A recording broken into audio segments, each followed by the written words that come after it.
Hi, my name is Thomas Ritter, and I want to welcome you to our 5-day Topline challenge.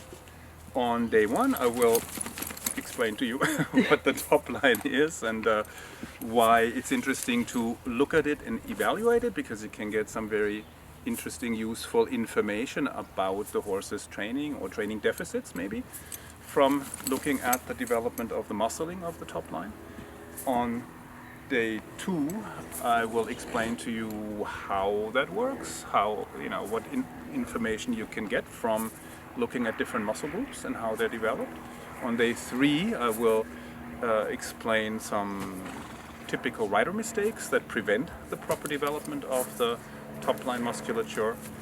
On day four, I'll explain why it's most effective and easiest to start the development of the top line with groundwork without any weight on the horse's back. And on day five, I'll talk about how you can use different types of groundwork like lunging, double lunging, work in hand, long reining, and some hands-on work to help the horse develop his top line. So let me tell you briefly who I am. I am the author of 2 books. The first one was Dressage Principles based on Biomechanics, that came out in 2011 already. And then the second one is a book on long reining. It's an introduction to long reining from the beginning to the Levade, and that came out in 2014. So now, to start out with, I want to talk a little bit about what the top line is and then why it is interesting or relevant to look at the development of the different muscle groups. To just be clear on the terminology, to me the top line is really the entire outline of the horse when you look from the side, from the pole to the tail.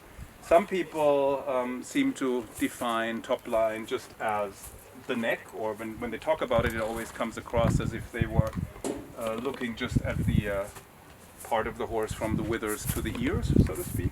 But to me, the back and the pelvis are part of the top line as well, because there are muscles on those parts as well, and their development is relevant, and it tells you something about how the horse is ridden, how the horse is usually moving, in what kind of balance and what muscles he's usually using, because the muscles that the horse uses habitually tend to grow, and the muscles that are not used, they atrophy or they just don't develop. So if you look at which areas of the horse's body are muscled and which areas are not muscled, tell you a lot about what posture the horse usually moves in. If he's usually moving through the back, or if he's usually dropped in the back, if he's usually on the bit or above the bit, if the hind legs are working and doing their job, or if they're trailing behind. So you can look at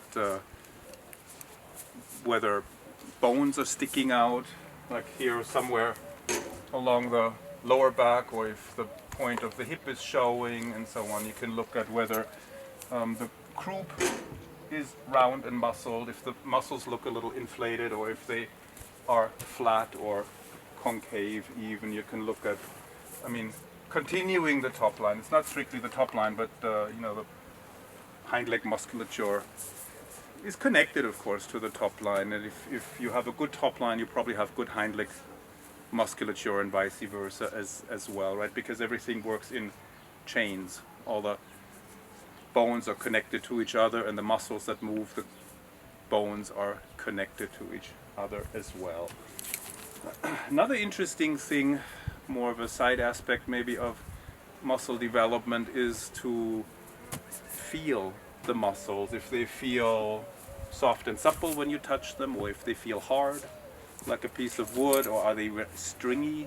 Different horses have different muscle consistency, and a well-trained horse will tend to have a supple, soft feeling musculature. The badly trained horse will tend to have a hard or stringy musculature. And then of course the badly trained horse will not be very flexible. It will be difficult to move the hips and the shoulders, or to bend the neck, the rib cage, to flex the poll, and so on. So tomorrow we will look at these things in more detail. We can look at individual muscle groups and talk about their development and what it means for the training of the horse. So here's an idea for a little homework for you. You can take a picture of your horse from the side and post it in the Facebook group for the challenge, and then we can later look at the pictures and evaluate the muscling on your horse. See you on day 2.